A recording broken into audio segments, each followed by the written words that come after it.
嗨，大家好，我是 John。我最近帮我的这个 Pelican 153L 换了轮子，过程中遇到一些小问题，就想说跟大家分享一下我的心路历程。相信很多摄影朋友都会有他们家的箱子，这个箱子什么都好，唯一的缺点就是轮子超吵，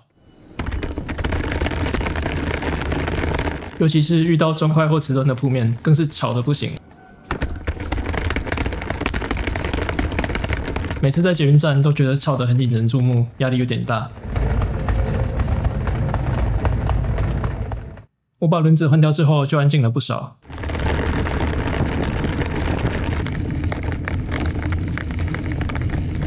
那现在就来跟大家分享怎么换。首先就是拆轮子，要先把这个背板拆下来，这边可以用一般的螺丝起子就可以。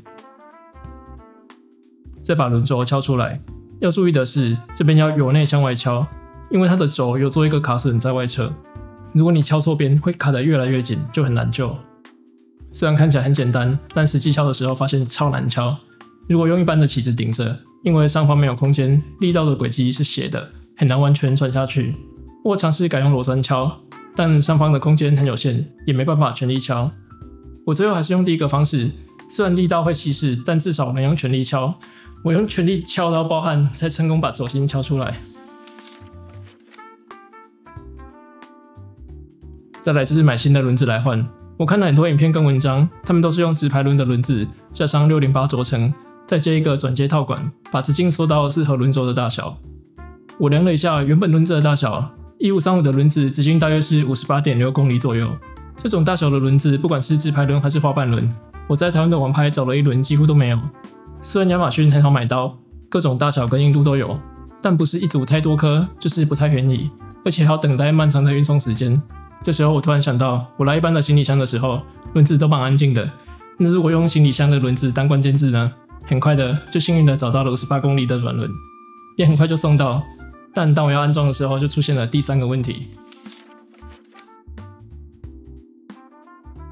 因为我的印象被一些不精确的讨论误导，我一直以为1535轮轴的直径是6公里，所以也买了轮轴直径6公里的轮子，回来才发现装不进去。我仔细量了一下，1535的轮轴直径大约是 6.3 公里多，反而是接近1/4英寸，也就是我们摄影厂用的1/4螺丝的大小的。不过还好中间的轴承是可以换的，一颗轮子需要2个，所以我买了4个627来换。这个轴承的直径是7公里，虽然不完美，但还算可以。我也试了原本608 8公里的感觉，但这样就会太空。总之最好是能买到 6.35 公里的转接套管，不能的话就用7公里的627也是还能接受的。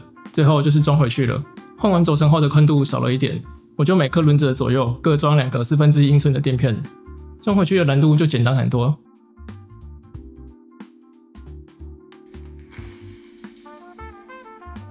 换完轮子以后，拖起来更滑顺，也更安静了。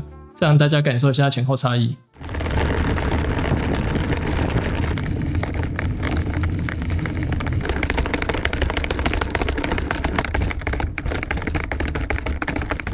那如果你也有兴趣换轮子，这边附上我手工量的尺寸，可以对比这个大小来采购。如果你也懒得等亚马逊送货，我推荐这个虾皮卖家，这不是业配，单纯是觉得这个老板非常有耐心跟有良心，解决了我很多新手问题。一颗轮子又没卖多少钱，我都很不好意思问这么多，浪费他那么多时间，所以就偷偷帮他打个广告。那如果这个新轮子哪天不小心坏掉，我希望是不会啦，那我应该会试试看从亚马逊买轮子，感受一下有没有更好或更差。那就这样，如果你喜欢的话，欢迎帮我订阅或按赞，或分享给你觉得有需要的朋友们。